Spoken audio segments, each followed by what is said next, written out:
Join ForumIAS Academy, trusted by hundreds of toppers, including IAS Rank 1 Shruti Sharma.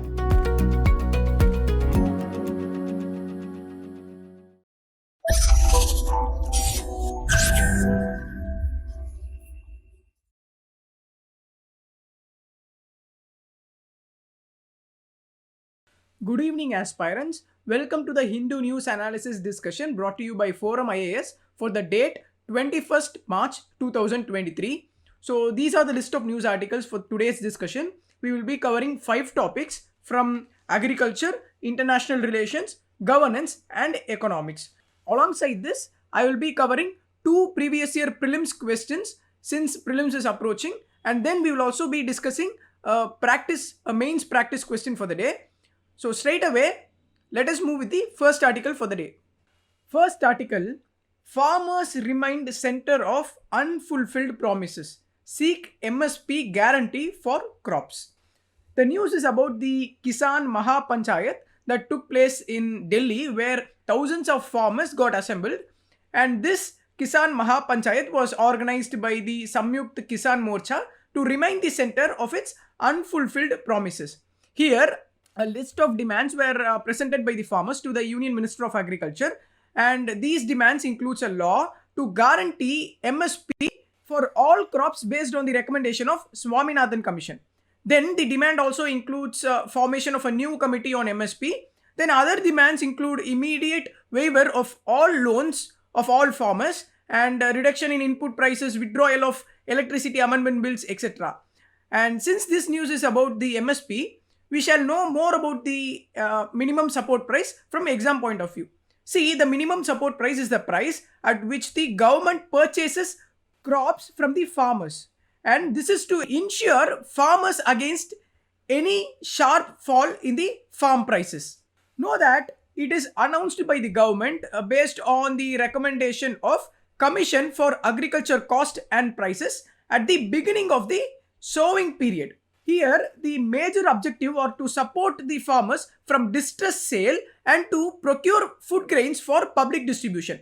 So, it is an important part of India's agricultural price policy. Now, if we come to the importance of MSP, first is fixed remunerations. See, the farmers are financially secured against the effect of price instability in the market. Thereby, this MSP provides security to farmers from the risk of crop failure and lower production. Second is informed decision making. See, MSP are announced at the beginning of the sowing season. So, this helps farmers to make informed decisions on the crop they plan to plant. This advanced information helps the farmer to make an informed decision about which crop to sow for maximum economic benefits, keeping in mind the limitation of climate, irrigation facilities and farm size. The third point is the diversification of crops. See, the MSP announced by the Government of India for the first time in 1966 to 67 was only for wheat. But thereafter, it has been extended to around 24 crops at present. This has encouraged the farmers to grow these diverse crops in order to maximize their income. Then the fourth point is regarding the benchmark for private buyers. MSP sends a price signal to market that if merchants don't offer higher than MSP prices, then the farmer may not sell their produce to the merchants. Thus, it acts as an anchor or benchmark for the agro commodity, in which it ensures that the market price will not be drastically lower than the MSP. The fifth is the targeted crops. MSP is used as a tool to incentivize production of specific food crops which are short in supply. MSP then motivates farmers to grow these targeted crops and increase their production.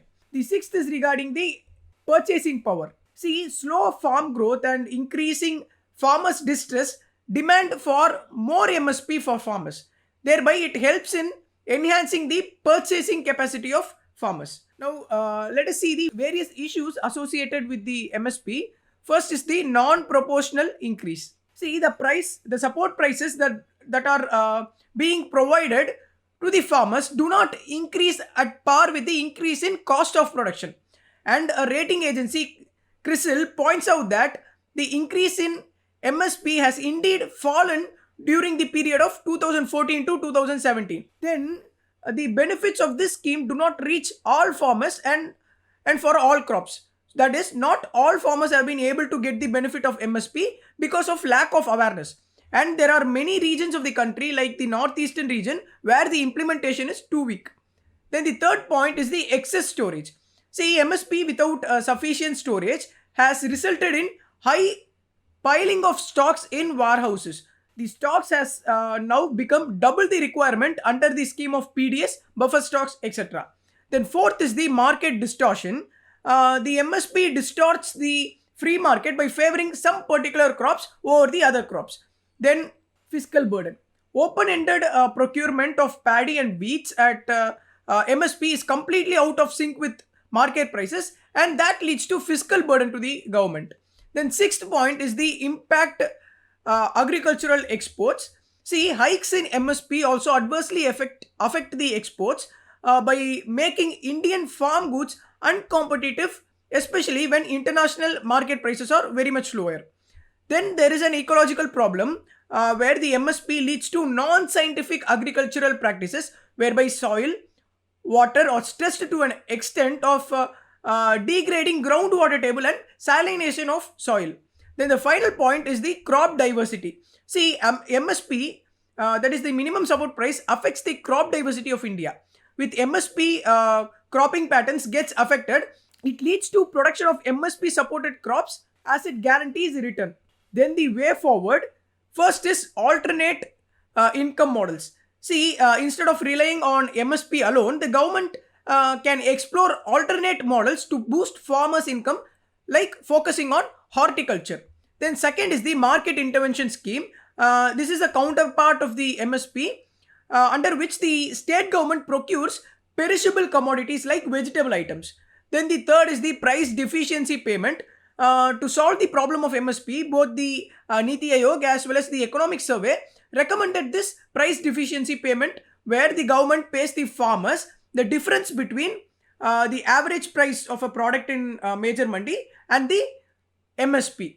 Some states like Madhya Pradesh has implemented a scheme named Bhavantar Bhugtan Yojana, and Haryana government has also implemented a scheme Bhavantar Bharapa Yojana, which are the price deficit financing schemes. Then the fourth point is the income support. See, by moving from price to income support, all market distorting input and output subsidies can be sorted. This is especially done through PM Kisan scheme. Then the fifth and the final point is the stock diversification. See, the government should stock sufficient quantities of all essential food items and not just rice and wheat. So the procurement policy of the government needs further reforms where they can take these points into account, and the efforts must be made to balance market prices and farmer support. Then cash transfer gives better choices to farmers than imposing subsidies. So this is all about the MSP. In this article, we saw what is MSP and the issues that are associated with MSP, and also way forward to it. So with this, let us close this news article and move to the second topic. Second topic, cereal solution. See, recently a global conference on millets was inaugurated by our Prime Minister Narendra Modi. In that conference, the Prime Minister mentions the production of millets as a door to prosperity for India's marginal farmers. In addition to it, he also says millets are cornerstone of nutrition and potential ally against climate change. But why such importance is given to millets? Let us see now. See, there was a pre-launch celebration of International Year of Millets 2023, which was organized by the Ministry of Agriculture and External Affairs last year. In that celebration, the government named COVID, conflict and climate as the world's main food security challenges. And the government also stressed that cultivation and consumption of millets are very much important for de-risking the global economy. Here they mean the agriculture production will be globally affected due to change in climate, and consumption of food will be affected as many people all over the world are pushed into poverty as a result of COVID, and so they will not have money in their hands to buy food grains, right? This is said as one reason, and the other reason is that regions facing conflict will also face food shortage due to low production, and people gets affected due to conflicts will also have low purchasing power to buy it. So overall, these three factors will affect the production of crops. For these reasons, the FAO, that is the Food and Agriculture Organization, as well as the Government of India have stressed the importance of millets. But why millets particularly? This is because millets are considered as the powerhouse of nutrition. Even India's Agriculture Ministry declared millets as nutri cereals. And if you take the story of millets published by Karnataka State Department of Agriculture in association with ICAR and Indian Institute of Millets Research, it is said that millets contain 7 to 12 percentage of protein, 2 to 5 percentage of fat, 65 to 75 percentage of carbohydrates, and 15 to 20 percentage of dietary fiber. And hence, these small millets are more nutritious compared to fine cereals like rice, wheat, maize, etc. In fact, millets contain higher protein, fat, and fiber content.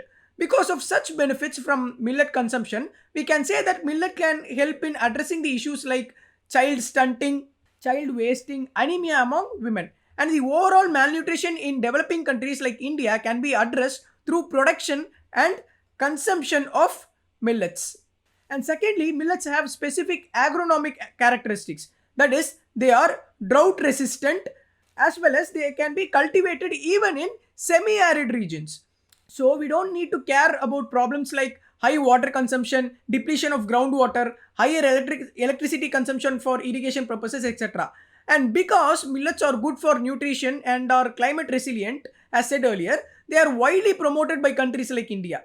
Even the resolution to declare 2023 as the International Year of Millets was first proposed by India. Only then the United Nations General Assembly adopted this resolution in the year 2021.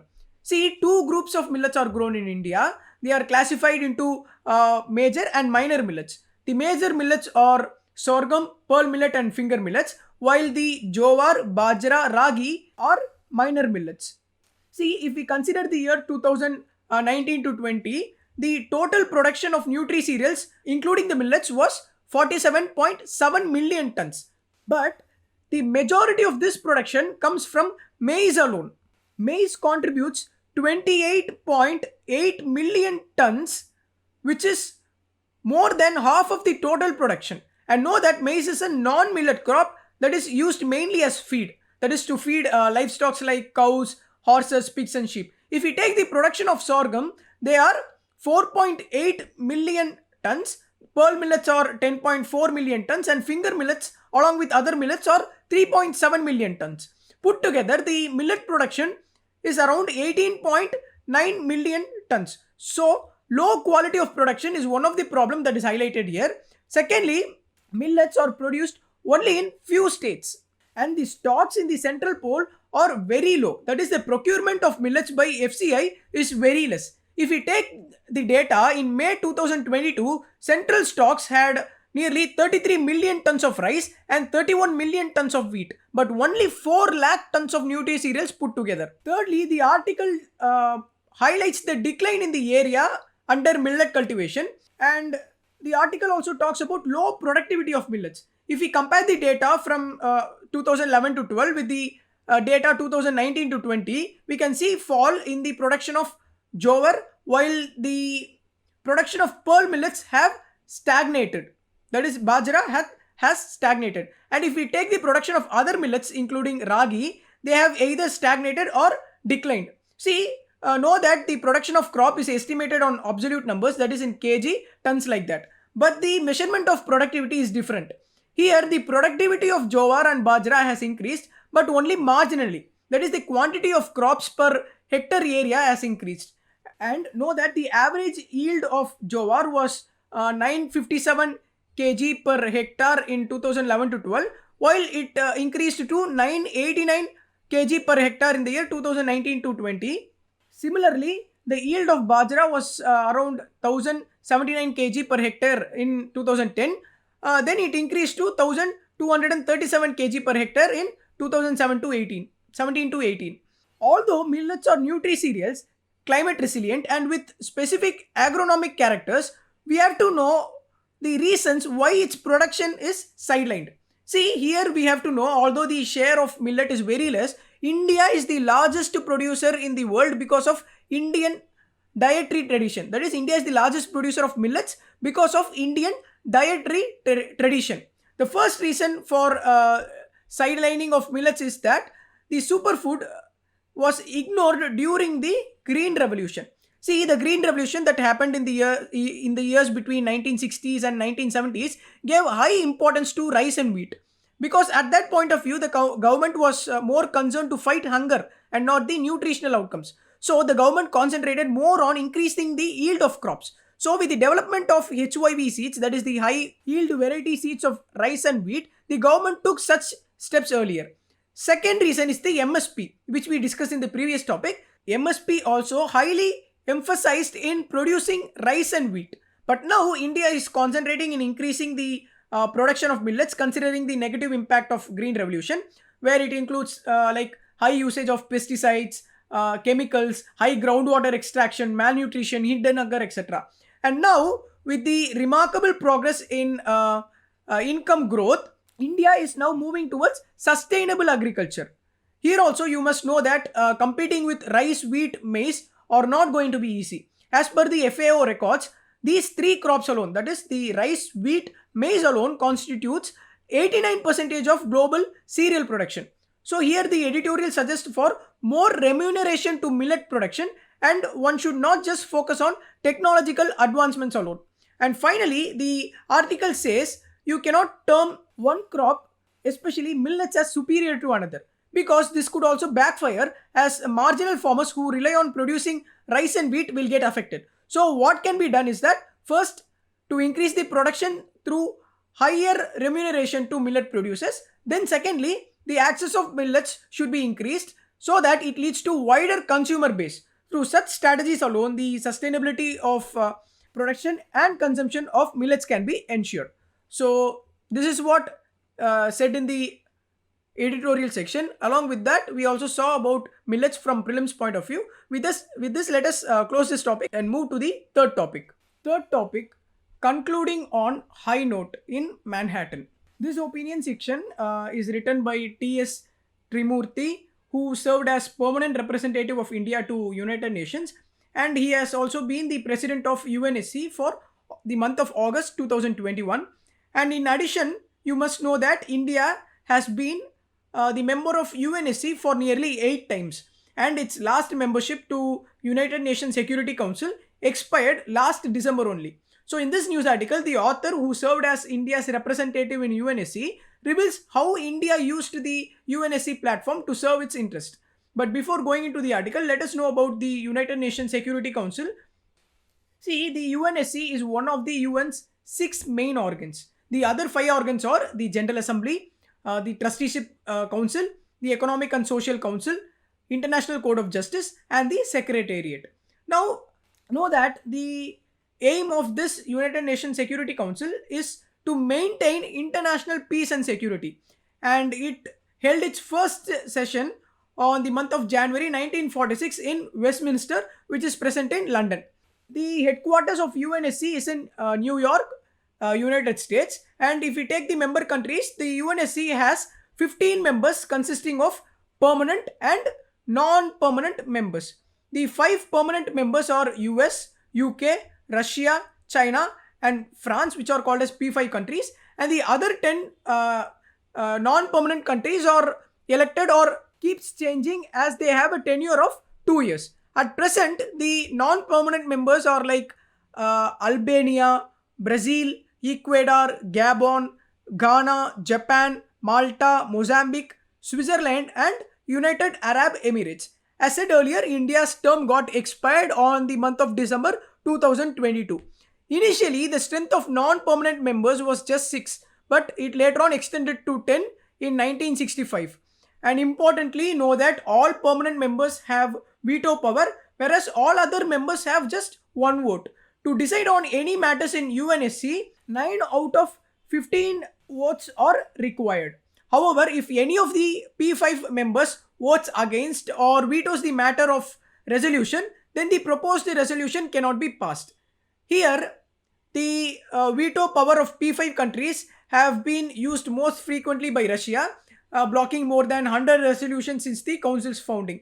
Also, a UN member, which is not a member of UNSC, can participate in UNSC discussion, but without any right to vote. However, it is only possible if the matter in discussion will affect the interest of the country. And know that the presidency of UNSC rotates alphabetically among the 15 members every month. And among all the United Nations organization, only the United Nations Security Council has the power to make binding decisions on member states. Now, coming to the objectives, the first one is to maintain international peace and security in accordance with the principles and purpose of UN. Second is to investigate any disputes or situations which might lead to international friction. Third point, the UNSC recommends method of adjusting such disputes and also proposes terms of settlement. The fourth point is to formulate plans for the establishment of system in order to regulate armaments. And fifth is determining the existence of threat to peace or any act of aggression and to recommend the actions that should be taken. Then the next point is call on members to apply economic sanctions. And it also proposes other measures not involving the use of force to prevent or stop aggression. And finally, the UNSC recommends to the General Assembly matters based on appointment of Secretary General. And know that the UNSC along with the Assembly elects the judges of International Court of Justice. These are the objectives of UNSC. Now let us know what the opinion section has to say. See, the opinion section describes India's achievement with respect to the last UNSC membership one by one. Let us see it. See, firstly, it says India focused more on maritime security, terrorism, UN peacekeeping, reformed multilateralism, and the global south.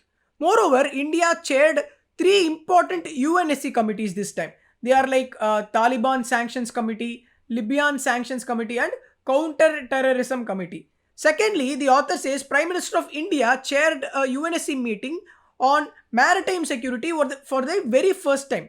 Using this opportunity, a direct reference was made citing the United Nations Convention on the Law of Sea as a legal framework in context of maritime activities. In addition to it, India also stressed for the freedom of navigation, anti-piracy, and combating terror and transnational crime at sea that served India's interest in the Indo-Pacific region. Then know that India also took measures to bring various parties that stand opposed in the polarized climate. See, new conflicts in Myanmar, Afghanistan, Ethiopia, and even the Ukraine conflict were added to the UNSC agenda to bring peace and security. In those resolutions, the countries were not on the same page. They opposed each other, bringing their own personal agenda against each other. During those times, India managed to act as a linchpin to bring cooperation in those vital issues. Fourthly, you must know that the resolution to end conflict in Myanmar was undertaken when India took the presidency of UNSC. There, India ensured balanced and a comprehensive council pronouncements that led to successful adoption of the UNSC resolution. Fifthly, India played a major role in proposing and passing resolution that deals with terrorism. When a Taliban took over Afghanistan, India negotiated with the like-minded countries in UNSC that led to the adoption of UNSC Resolution 2593, which fixed certain benchmarks. Like these demands to Taliban's includes stopping cross-border terrorism, protecting the rights of women, minorities, and children, even ensuring an inclusive government and providing humanitarian assistance took part in the benchmark. Here you must know that India stood firmly in calling Taliban to uphold these benchmarks. Then when the United States and Western nations passed an unilateral sanction against Russia for its Ukraine invasion, India took an independent decision and spoke against the sanction. Here, India's call for a dialogue was in line with many developing countries. Then India's proposal to list the terrorists like Abdul Rahman Makki, who was the chief of Lashkar-e-Taiba under UNSC resolution, was approved by UNSC, which is seen as a significant development. Then the next point is regarding the UN peacekeeping. See, as usual, India has been the largest contributor of UN peacekeepers. Also, with the launch of Unite Aware Technology Platform, India had strengthened the real-time protection of peacekeepers. In addition to it, a resolution was drafted by India that called for accountability of crimes against peacekeepers. And finally, India had put forward the need to combat the rising hate crimes and phobias against non-Abrahamic religions. So these were the initiatives that were undertaken by India in the UNSC platforms, and this is what the author has also tried to convey. With this, let us close this news article. In this news article, we have discussed about UNSC from prelims point of view as well as the India's achievements. With this, let us move to the next topic of the day. Fourth topic, the wide disparities in human development. This news article can be discussed in four parts. The first part is about the Human Development Index, which is released by UNDP. The next part is regarding the Human Development Index, which is developed by the author himself. In addition to it, the other parts of the article explains the reasons for unequal Human Development Index among states with a remedial suggestions to it. Let us know about the HDI released by UNDP. See, HDI stands for Human Development Index. Know that it is released by UNDP, which is United Nations Development Program, and this HDI was created to emphasize that people and their capabilities should be the ultimate criteria for assessing the development of a country and not just economic growth alone. If we take the dimensions and indicators, the HDI assesses a country's average achievements in three aspects. First is long and healthy life, second is the knowledge, and third is the decent standard of living. And in that, India's rank on index has slipped from 130 in 2020 to 132 in the year 2021. And know that India's HDI value stood at 0.633 in the year 2021, which is said to be lower than the world's average. And the drop in India's HDI can be primarily attributed to falling life expectancy. Then know that India's expected years of schooling stand at 11.9 years, while the mean years of schooling are at 6.7 years. Then the gross national income, which is calculated for knowing the decent standard of living, accounts for $6,590 per capita. And India has shown a slighter improvement in its gender inequality value in the year 2021. And India's policy on 3 I's, that is investment for renewable energy, to preparedness for pandemic, insurance and innovation, holds some promise for the rest of the world. But however, you have to know that over the last decade, India has lifted nearly 271 million people out of multidimensional poverty. This is said to be a very big achievement, and the country is improving access to clean water, sanitation and also affordable clean energy. This is all about the HDI and about UNDP. Here the author, I said right, the author has also developed a new index following the methodology that is suggested by UNDP and National Statistical Office. Through this index, he managed to study the Human Development Index at the subnational level, that is at the state level for the year 2019 to 20. Here the HDI is calculated using four indicators. First is life expectancy at birth, then the mean years of schooling and the expected years of schooling, as well as the gross national income per capita. Here the life expectancy estimates are taken from the sample registration system. The mean and the expected years of schooling are taken from the National Family Health Survey 5. Since the estimates of GNI per capita, that is the gross national income per capita, is unavailable at the subnational level, the gross state domestic product per capita is taken to ensure the standard of living. And for the GSDP, the data is obtained from RBI's Handbook of Statistics on Indian States. And know that the GSDP per capita is estimated using the population projection provided by Registrar General of India. And here the HDI score ranges from 0 to 1. The higher the score, then the higher is the human development. By taking the data from various sources that I mentioned now, the author has concluded disparities among states with respect to the Human Development Index. Here he found the highest Human Development Index scores are recorded for Delhi, Goa, Kerala, Sikkim and Chandigarh. And moreover, Delhi and Goa have HDI scores above 0.799, which makes them equivalent to countries in Eastern Europe. Then some states like Kerala, Maharashtra, Tamil Nadu have scores between 0.7 and 0.799, making them high human development states. But to the contrary, there are states like Bihar, UP, Madhya Pradesh, Jharkhand and Assam which has underperformed. Their HDI scores are below national level and are linked to that are similar to African countries like Congo, Kenya, Namibia, etc. Here, another important point that is made here is that states such as Gujarat, which although has high GSDP, they did not obtain even the top 20 position in the HDI. The article has highlighted the better performance of Kerala to rank higher because of its high literacy rate, robust healthcare infrastructure and relatively high income levels. Now coming to the third part, the reasons for such discrepancies, the Oxfam report has already mentioned about rising inequalities in India, right? Where it says the top 10% of India's population holds over 77% of wealth. By quoting this stat, the author mentions of unequal distribution of economic growth and benefits across states. And that is why there is disparity in access to education, health and infrastructure, which decides the Human Development Index across states. And the next point is regarding the quality. See, although India has made significant progress in access to health and education, the quality of it is still questioned.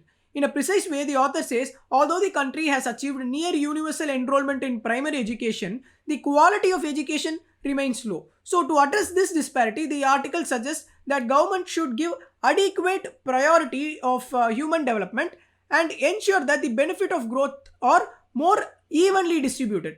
This requires a multifaceted approach that addresses income inequality and gender inequality. Then, in addition, it should improve access to quality social services and address the environmental challenges. Then the article suggests for greater investments in social infrastructure. It includes investments in healthcare, education, basic household amenities, etc. All these should be mainly done in underdeveloped states because only then disparities could be addressed. And finally, it says India must prioritize investments in human development and job creation, particularly for its youths. So these are the way forwards which are mentioned in the article.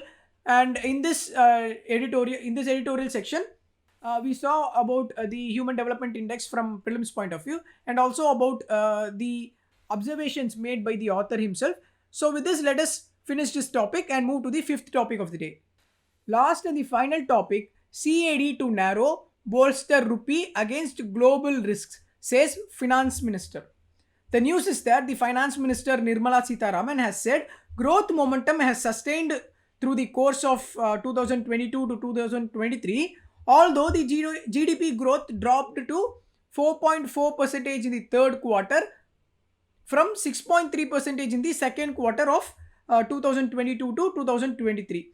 And in addition, she predicts that the macroeconomic stability will get further boost this year because the current account deficit was set to drop from the year beginning estimates. So in this context, let us know about GDP and the current account deficit. See, gross domestic product measures the value of all final goods and services, those that are bought by the final users, produced within a country in a year. It has four engines of growth in any economy. In India's case, the biggest engine is the private consumption expenditure from individuals. They are the money which are spent by the people in their private capacity, and this demand typically accounts for 56% of all GDP and is technically called private final consumption expenditure. The second biggest engine is the money spent by the companies and government towards making investments such as building a new office, building a new computer or building a new road, etc. This type of expenditure accounts for 32% of GDP in India and it is technically called as gross fixed capital formation. The third engine is the money spent by government towards its day-to-day expenses such as paying salaries. This accounts for 11% of India's GDP and it is called as government final consumption expenditure. The fourth engine is the net exports. This is the money spent by Indians on foreign goods, that is imports, subtracted from the money spent by foreigners on Indian goods, that is the exports. Since in most years India's imports are more than it exports, the NX is smallest engine of the GDP growth and is often negative. So the GDP can be written as private final consumption expenditure plus gross fixed capital formation plus government financial consumption expenditure plus the net exports. And this is all about the GDP. Next, let us go to the current account deficit. See, the current account measures the flow of goods, services, and transfer payment in and out of the country. There is a deficit in current account if the value of goods and services imported exceeds the value of those exported. So the current account deficit can be said as the trade gap, which is the export minus imports, plus the net current transfers such as remittances plus net income abroad. Significance of current account deficits are like to measure the current account deficit helps in measuring the external strength or weakness of an economy. Secondly, the current account surplus implies the country is a net lender to the rest of the world, while a current account deficit indicates it is a net borrower. For the current account deficit in India, crude oil, gold imports are the primary reason behind it. And know that the current account deficit could be reduced in India by boosting exports and curbing non-essential imports such as gold, mobiles, and electronics. So this is all about GDP and current account deficit. With this, let us close the news article discussion and move to the previous year prelims question discussion. Moving to the previous year prelims question discussion. See, the two questions that I am going to discuss now has been asked in the year 2022. Let us move to the first question. With reference to United Nations Convention on Law of Sea, consider the following statement.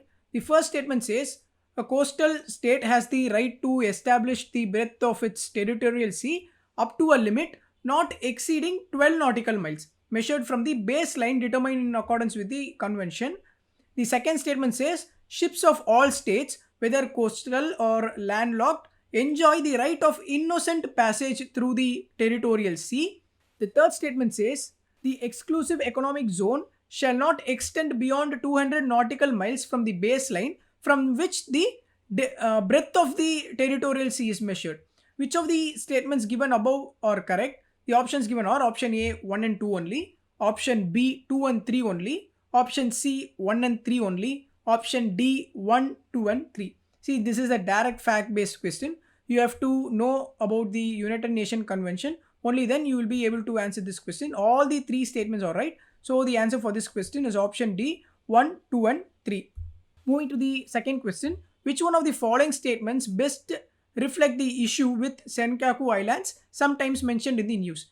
The options given are option A. It is generally believed that they are artificial islands made by a country around the South China Sea. Option B. China and Japan engage in maritime dispute over these islands in East China Sea. Option C. A permanent American military base has been set up there to help Taiwan to increase its defense capabilities. Option D. Through International Court of Justice declared them as no man's land. Some Southeast Asian countries claim them. This is also a fact-based question. Know that the Senkaku Island are a group of uninhabited islands in the East China Sea. If you know this alone, you can come to a conclusion. And the islands are the focus of territorial disputes between the country Japan and China. Here, know that China claims that it only discovered the island and so the ownership of that island belongs to China.